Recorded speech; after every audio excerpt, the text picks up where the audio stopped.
On today's webinar, we're going to be talking about deep practice. Deep practice for singers and why repetition alone isn't enough. I'm Darcy D, and today we're talking about deep practice. And as it pertains to singing, singing isn't built in the conscious mind, it's built in the nervous system through deep practice. Most singers believe that if they just practice more, they'll get better. And although that's true to a degree, that's not actually how skill development works. Because your conscious mind, the part of you that thinks, analyzes, and tries to control your voice, can only process about 40 bits of information per second. Meanwhile, your subconscious system, your nervous system, is processing closer to 11 million bits of information per second. So if you're trying to think your way into better singing, you're using the weakest system available. So real vocal development doesn't happen through thinking, it happens through wiring. I've introduced deep practice before in a previous webinar, and it somehow keeps coming up in my teaching practice. There's this concept that I've discussed many times, and a lot of the concept that I teach, I got from this book called The Talent Code, and I like to shout this out. This is a book by Daniel Coyle, and I've read this book, 6, 7, 8 times, and I use a lot of these concepts in my teaching because the way he explains this and the way it does relate to everything we do in life is just, it's paramount. And I recommend this book if you want to really dive into how we do anything excellent. Daniel explains this concept very comprehensively. And the idea is simple or simply complicated. Skill is built when the nervous system is forced to struggle, adjust, and repeat with precision. And every time you repeat something correctly or incorrectly, you're reinforcing a neural pathway. That pathway becomes faster, stronger, and more reliable upon repetition of it. Again, right or wrong, you repeat something over and over and you will create a habit, a muscle memory. The process is often described as myelination, where the brain wraps those pathways to make them more efficient. Here's how it works. If I just take my arm and I do this, and I do this, and I do this, and I repeat that process again and again, look, I can do it with my eyes closed. The brain sends the neural signal, the electronic impulse from the brain goes to the millions of neuron paths in my arm and telling my arm to do this. And I can pinpoint a certain spot. Now, the repetition of this, the brain starts to produce a white matter called myelin, and it wraps it around that neuron path, insulating it. Every time you repeat said movement or process, there's more insulation put on that neuron path, so it becomes an insulator, very much like the wrap on an electric cable. It's insulated. And you can plug that cable in, get a signal, tie that cable in knots, and that signal remains. So in a sense, when we teach ourselves to do something with our voice and the 4 concentrations associated with vocal production, we build these neuron paths and we make them efficient, so efficient indeed that we can do things subconsciously. So what you're really doing when you're training your voice is building a high-speed network of coordination. Pretty amazing, actually. Now here's the challenge. Most singers don't actually practice this way. They sing songs from start to finish, they repeat the same mistakes or run scales without intention, and that is not deep practice. That's repetition without correction. And repetition without correction just reinforces the said challenge or problem. So instead of improving your voice, you're building stronger habits of imbalance. Again, the repetition of anything correctly or incorrectly will produce a habit, a muscle memory, a pattern. And if you're doing it incorrectly over and over expecting a different result, well, it's not going to happen. what deep practice actually looks like for singers. Deep practice has 3 key elements. And the first one, and I think this is paramount, slow it down. You don't rush skill or skill building. You isolate it. You break it into manageable pieces. And that is done in conscious mind. Remember, we can only process 40 bits of information per second. So when you're, you could liken this to learning a new riff. You learn the 3 notes, and then the second and the third, and when you put it all together, right? So you have to, in conscious mind, build that accuracy, repeat that accuracy correctly, and then that throws it into subconscious mind once there's enough myelin wrap on that neuron path. And in subconscious mind, you can process 11 million bits of information per second. And that's a lot. Think of your conscious mind as the office where you take in the new order, you process what has to be developed or made, and then you put that into production and you carefully build that muscle memory or that process or that vocal run or maneuver. And then once it's learned, it goes into the warehouse. And when it's in the warehouse, we can store a lot of information in there. We have easy access to it. We don't have to make it. It's already made. We just access it.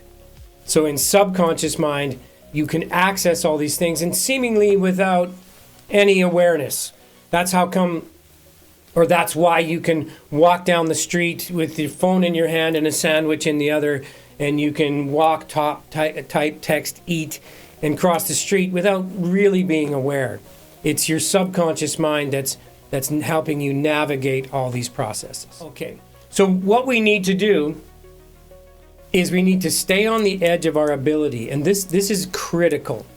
You don't practice what's easy, right? I mean, if you're practicing what's easy, it's almost more difficult to do it with intention because you know it. You're like la la la la la la la. You're just spitting it out. You work right at the edge of what you can currently coordinate. And that'll be where the adaptation happens. This is where you really start to advance in your process. So, and I say this a lot with my clients that I work with on a regular basis. I take them to the edge of what's easy for them, and we find out which note is now what I call the fulcrum, the place where we're going to get a reaction, a flip, a crack, we're going to get stuck. And then the singer quite often is like, oh, let me do that again, let me do it. And that's not the point. We found where the edge of comfort is, and now we have to work our way through that, right? We work to the edge of what we can currently coordinate, and that's where we start to readapt. So the immediate feedback and adjustment, every repetition matters. You constantly have to ask yourself, was that balanced? Did I pull chest voice? Did I flip? Did the tone stay connected? Was my voice balanced? And then you adjust. That loop becomes attempt, feedback, adjust, reapply. So we do the scale or the exercise or the vocal maneuver, and then we look at what part of it wasn't balanced, didn't connect or do what we wanted to do. And with that feedback, we make the adjustments based on what we know as singers and how we develop and grow. Something that deals with the concentrations we have control over, and we reapply. And then we inch our way along through that to the place where we now have consistent application of balance, connection, pitch. Everything is now right? And that becomes the end goal. And how we apply this to the voice. If you're working on a high note, for example, and you're not just trying to get there, you're not trying to hit, I hate that word, hit the note. You're training the 4 concentrations: breath, vocal cord closure, laryngeal position, as in tilt, dopey and bratty, and the vowels, the formants that we use to shape the sound. Not to mention the anti-vowels, the consonants. the consonants, we have to be able to navigate them as well in conjunction with the vowels to maintain the balance. And then in and of that, we're working on chest voice balance, head voice control or access, transition control, mix coordination, airflow versus resistance, etc., etc. Each one of these is a motor skill, and motor skills are built through repetition, and they're brain fed, brain activated skill, whether again that's using a pen, solving a mathematical equation, singing. But only when the repetition is correct do we develop those motor skills. So instead of singing full songs and hoping it improves, now I'm going to do it again, and if you're doing it incorrectly and you do it again, you're making a habit, just not a correct one. You have to isolate the coordination. You train it in patterns and repeat it correctly. And over time, your body learns it.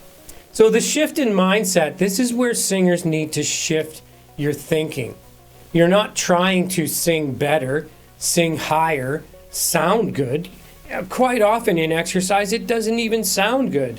And again, that's not the point. Exercise typically is designed for us to learn an application, learn a set of intervals or notes that we collectively put together in a scale or a riff pattern or the melody of a song. And we're learning to determine if we can make that efficiently. So we're not really concerned at first about sounding good. And then what you're trying to do is build reliable coordination of your accessible concentrations through repetition.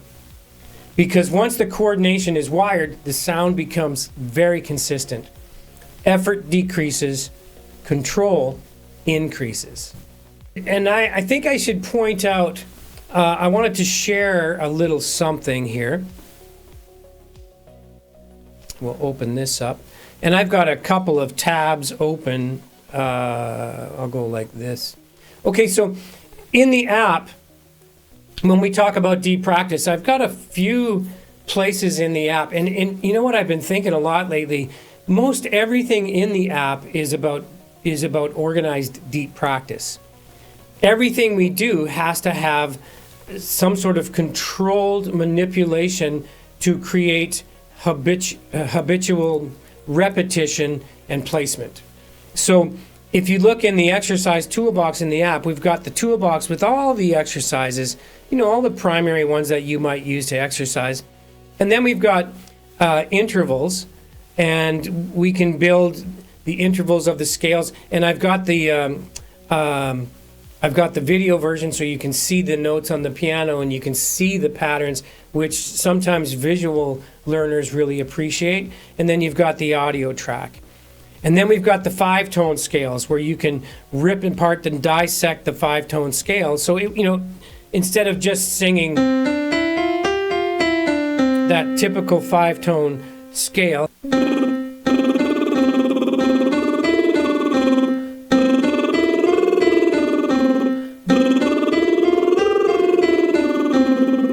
so this becomes deep practice. We're tearing it apart, and we're actually learning each and every skill set. Now, in the exercise toolbox, there's the new section in here is called the 5-tone coordination series, and this one is really great because it builds such tremendously great deep practice ability in a sense of how we take that same 5-tone scale that I was demonstrating, and we can tear it up even more. For example, like this. So instead of just doing the typical 5-tone scale, we would do it in triads. So now we're taking that scale and we're tearing it apart even more profoundly. Mum, mum, mum, mum, mum, mum, mum, mum, mum. And then we move up. Mum, mum, mum, mum, mum, mum, mum, mum, mum. Mum, mum, mum, mum, mum, mum, mum, mum, mum. And then there's another one that's the descending pattern. Mum, mum, mum, mum, mum, mum, mum, mum, mum. And then when you put them all together, mum, mum, mum, mum, So you can see how gradually we build our ability to access notes with more freedom and more dexterity, more coordination. And this is all a part of deep practice, setting up a method of going to the point of failure and then backing up and coming through it again. And so when I work with singers live, I always take them to the point of failure or near failure, because sometimes it's before the failure happens, we notice something's not balanced in the approach to that position. So then we make the changes coming to it, and we can start to balance, for example, through the transition, that place where your voice wants to flip, crack, or pull. And we can start to balance that. And these deep practice methods really help you find a way of getting into that. And start to balance the voice. Your range increases, and you can do things with your voice that you never thought possible. And that's what I like about this. And everything seems to be, again, sort of grounded to a deep practice scenario. Now, something that goes along with this, or maybe is an offshoot of the topic of deep practice today, is something called semantic satiation. Now, some of you may know about this.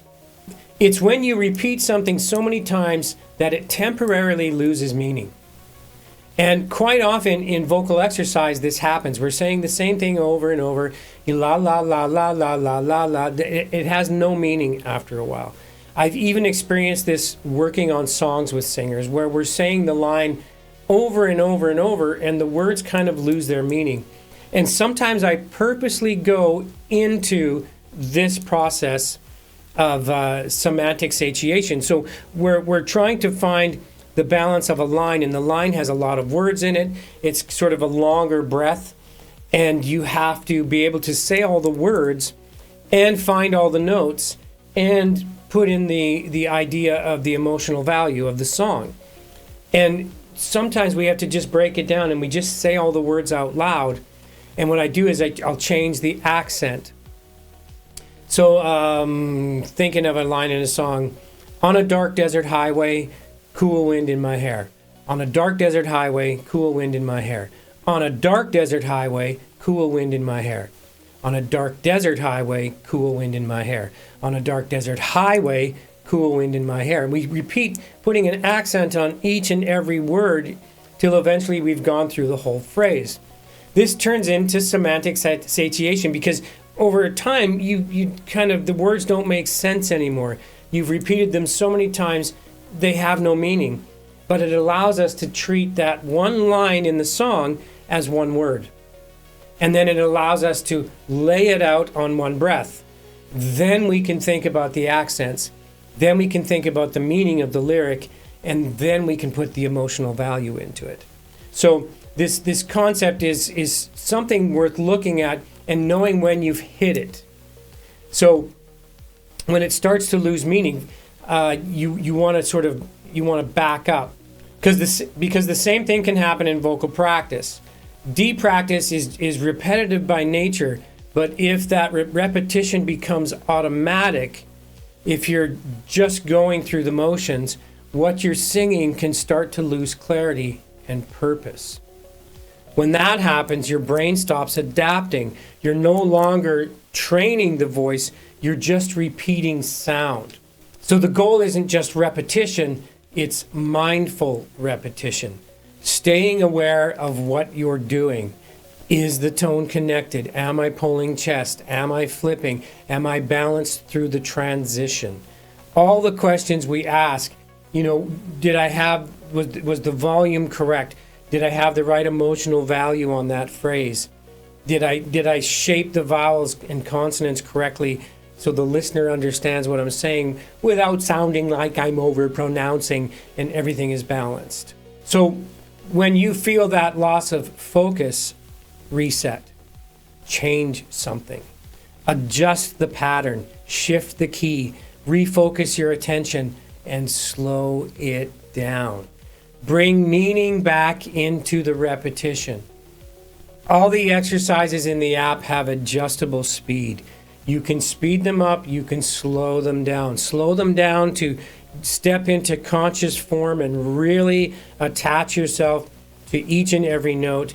Speed them up to challenge your dexterity and coordination. Because positive repetition builds skill, but only when your brain is engaged long enough to learn from it.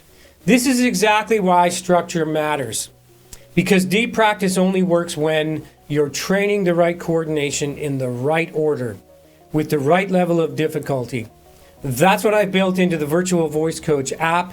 It's not random exercises, it's structured training designed to build muscle memory, coordination, and control. So instead of guessing, we're developing your voice the way skill is actually built. Your voice doesn't improve because you try harder, it improves because you train smarter. And repeat the right things until they become automatic so you can sing for yourself.